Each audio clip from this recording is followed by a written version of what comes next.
again like to invite you to pull out the insert to the worship bulletin so you can see our scripture reading for today. It is a passage that comes from the Gospel of Luke, the first chapter, and covers verses 39 through 45, and I invite you to look along with me.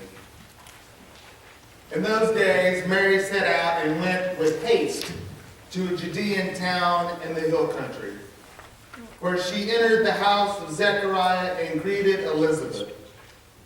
When Elizabeth heard Mary's greeting, the child leapt in her womb. And Elizabeth was filled with the Holy Spirit, and exclaiming with a loud cry, "Blessed are you among women, and blessed is the fruit of your womb. And why has this happened to me, that the mother of my Lord comes to me? For as soon as I heard the sound of your greeting, the child in my womb leapt for joy. And blessed is she who believed that there would be a fulfillment of what was spoken to her by the Lord." Will you pray with me? Almighty God, as we continue to celebrate in this Advent and Christmas season, as we continue to seek out a more complete knowledge of you as we walk in our faith journey, I ask that you might allow the words that I speak to be consistent with your will for us. And if there's anyone who needs to hear a different message, I ask that you might speak directly to their heart, mind, and soul, that they may be aware of the love, care, peace, and comfort that you offer unto this morning. For it is in your Son's name that we pray. Amen. This morning when I was driving to the church, I felt I was a little bit more hungry than normal, so I decided I would go through the McDonald's drive-thru and get an egg and cheese biscuit. Now, it's not like what my mom makes. And the cheese, I don't know if you've ever gotten an egg and cheese biscuit at McDonald's, but you can obviously tell it's like Velveeta cheese or whatever, and it's never melted yet. It's just kind of cold, sitting on a hot egg. But I paid for it, and I was pulling up the window to receive prized possession. And the young girl opened the window, and she said, "Would you like a carry tray to help with that for your drinks?" And I said, "For my order?" And she looked and she just started laughing. And she realized, of course, that I did not need a drink tray for my egg and cheese biscuit. But her attitude, everything about the way that she greeted me as just a little customer coming for a cheap little egg and cheese biscuit, impacted my morning. The joy that she greeted me with, the laughter at her silliness, I mean, it can be compared with the silliness of a pink candle that won't light. Sometimes it's small things that make us laugh a little bit, isn't it? And we need those little moments to get us through the days, don't we? There's plenty of things that distract us, that pull us down, but small little joys make a difference. And I don't know when the last time that you really felt like leaping with joy was, but to really leap with joy, it's been a while. But I remember when it really, really was. Some of you all know that as healthy as I was when I left here, I continued to try to play sports despite my older age. And as I continued to do so, I continued to get injured. And over the course of time, from continuing to try to do sports, I've had 7 surgeries on my right arm. And I have an implant in my right elbow. And it's the second implant I've had in that elbow because the first one didn't take. And I remember when I was in between the first and the second implant, I've been playing basketball a little bit left-handed again with some college students. And the doctor told me it was time for another surgery. I said, okay. I went out to my car, and I, obviously a very macho man, sat in my car, and across my cheek, something began to trickle. Do you know what it was? It was not tears of joy. And I didn't bawl because I'm a man, but I had that disappointment because I knew I was going to be starting all over again. And I knew what I was going to have to go through, another surgery, waiting before I could do rehab, and then after getting to rehab, not really knowing what I was going to be able to do or not do in comparison with what I'd been able to do before. So I went through this process one more time.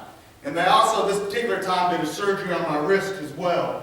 And so I began playing basketball again eventually, left-handed again. I'm not very good right-handed, I'm even worse left-handed. But I remember the first time I was in the gym by myself, our youth group was eating in a room nearby, that I shot a three-pointer, it went in, and it didn't hurt. And you know what I did? I leapt with joy. I jumped up and down, I screamed, I went in, I started talking smack to the guys in the youth group about the oncoming day where I would embarrass them by my great athleticism. And I'm not going to go into that story because it doesn't really matter if I hurt their feelings or not by destroying them. But something that had been taken from me was somehow restored. And it wasn't fully restored, but it was restored. I had a new sense of joy and hope over something as silly as playing basketball. Now that's pretty silly, wouldn't you agree? In the scope of things in life that are important, that is not that important. But that's the last time I really remember being that excited about something. When was the last time you were really so excited you felt like physically and literally leaping for joy? What sort of transformation would it take for your life, whether it's physical or spiritual? Would it take for you to say, I am this excited, and jump? Or, probably like in my case, it wasn't like I planned it, it was just an overflowing, a fountain of joy that just came from nowhere. I didn't plan it, I didn't expect it. It was because I was so caught up in the moment. And John, in the womb of Elizabeth, there was no plan of leaping, right? It was the impulsive leap at the presence of the Son of God in the womb of Mary. And somehow, knowing the impact of that presence before them and before the world. Some of you may be familiar with Theodore Seuss Geisel. How many of y'all are familiar with Theodore? Theodore is otherwise known as Dr. Seuss, right? And one of the things, the movies that keeps getting remade, I don't know how you can take a 22-minute movie and make it an hour and a half, but they have done it 3 times, I think, in the past 10 years. And of course it is The Grinch. The Grinch Who Stole Christmas. Do you know that the inspiration for the character The Grinch was Theodore himself? He looked at the mirror, and that's where he got the idea for The Grinch. I don't think that's a very joyous moment. But think about that story. In the midst of this very green, non-threatening looking monster, there is a little slice of innocence from the beginning of the movie to the end. And I love it, of course, as an animal lover, because it is that sweet, innocent little puppy. Isn't that a precious little dog from the beginning to the end? And that dumb dog is smiling the whole way through. Doesn't matter if the dog is on the back of the sleigh. Remember when it ends up on the back of the sleigh, tucked up underneath, and that dog just sat there. I don't know about you, I don't necessarily need that many leaping joy moments. I just need some dog panting joy moments, where I just am too dumb to know any better. But in the midst of that, he recognized that in his inner core, he had some Grinchness in him. And can you imagine how, for doing that book, ultimately at the end, the Grinch gets to cut the great roast. Beast. Yes, not beef, right? You said it right. Beast. And then his heart swells 3 times that day. Can't you imagine that's a little therapeutic to have come up with that book? To go through that process of self-analysis, a character based on self, but have it ending on that type of a note. I think one of the great lessons that you and I have in the Christmas season is we have an opportunity to change the end of our story. We may not like what we see in the mirror. We may not like our present day story. We may not like some of the past that is written in the storybook of our lives. But you and I have the opportunity to change the ending of the story.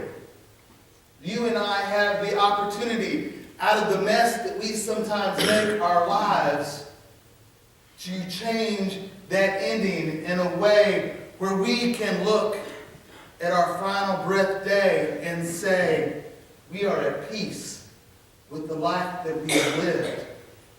And we can find the joy of knowing what it is to have breathed the breath of God. Doesn't that sound like a beautiful picture that you want to have as a part of your Christmas card? That type of peace, that type of connection with God spiritually. I had the opportunity this week, I was talking with my best friend from back home growing up. And he had gone back to Missouri. He lives in Florida. And his mother had cancer and she died. And he actually, when she got cancer and it was really looking bad, he just quit his job. He is a much better saver of money than I am. He left his job for over a year and a half and went home and took care of his mother. Isn't that incredible? Beautiful, beautiful story. What a great son. And when he goes back home, he always takes time to stop and see my mother. He doesn't have to do that, but he does that. And you know what? That kind of makes me want to leave with joy a little bit. He gives that gift to my mother, which is a gift to me.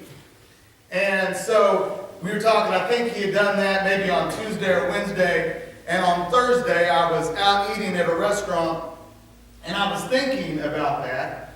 And I had an older couple that came in and sat beside me, and the woman had an accent that reminded me of my former mother-in-law.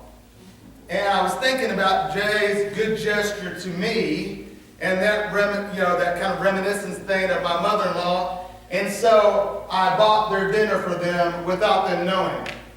Now, I'm telling you that because I want you to think I'm a nice guy, right? No, I just ruined it. Any blessing I just ruined because I told you that story. But I want you to know something. I don't know that they needed the food. I don't know that they were poor and needed the help. I don't know anything about it. I was motivated to do something good for someone else because of people that had done something good for me. It's not because, oh, I am so great. It came from the greatness of others and the impact that they had brought joy to my life. I wanted to bring some sense of joy to someone else's life. I just wanted, maybe I could give some little spark of goodness to their night. Do you think about ways that you can bring a spark of goodness to someone's day? Small little gestures. How many of you all need that in your own lives, right? Don't we all need those types of things? It's a Wonderful Life. Everybody loves the movie, right? And I'm sure that there's parts of that movie that each one of us could quote. Do you remember George Bailey is having a bad day? And so George Bailey goes in for a beverage at an establishment called Martini's. He doesn't go to McDonald's. He doesn't go to Arby's. He goes to a place called Martini's, and he has a glass of milk. No, that's not the story, is it?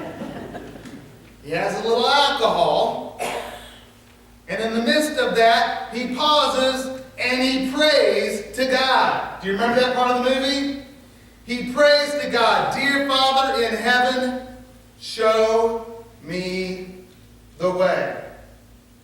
And you know how God works. God immediately comes down and fixes George's life, doesn't he? Y'all don't watch the Hallmark Channel?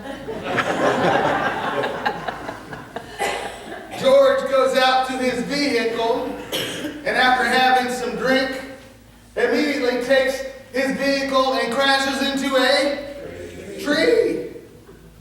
That's not a good day. God's not helping him. And then, of all things, he gets to know an angel named Clarence. And George is convinced his day is only getting worse, not getting any better. When we cry out to God and we pray to God, God does not always fix our lives in ways that we imagine. And sometimes God sends us a Clarence. God is seeking to bring joy back into our lives, and we're like, if that's what it takes, I don't think I want it. Right? But God's working, God's vision is bigger. And sometimes, yes, it's just a movie, but sometimes God works in ways like It's a Wonderful Life. And at the end of the movie, things are restored and George's brother comes back. Right, Harry? Harry comes back and they all have given money to help restore the savings and loan. And do you remember what toast Harry gives to George? He gives a toast to his brother, the richest man in town. And it doesn't have anything to do with money by the end of the movie, does it? It's the restoration of what riches are really about. It's the changing of the end of the story in the midst of the dark road that it has taken. That God is still present and God comes in tangible ways to us, even as a small little infant child, which does not look like a solution. Clarence does not look like a solution. Let's face it, you and I are going to go home today and look at ourselves in the mirror. We may not look like part of the solution. But God does such majestic things through those things that do not look like they are part of the solution. And for us in this Christmas season, we know what it is to look at a small infant and to have joy, right? I mean, sometimes when you're holding a baby, you're thinking it's an ugly baby, but you're never going to say it, are you? Because there's that sense of joy of holding that life. God holds your life in that same type of way. When God looks at you, God feels joy. And you and I, in the narrative of our life, have the gifted opportunity to give that joy back unto God.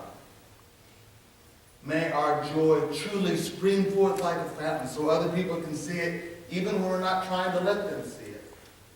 But may it always reflect the true source of that joy, the joy that comes from God. May we celebrate all of God's goodness in this Christmas season.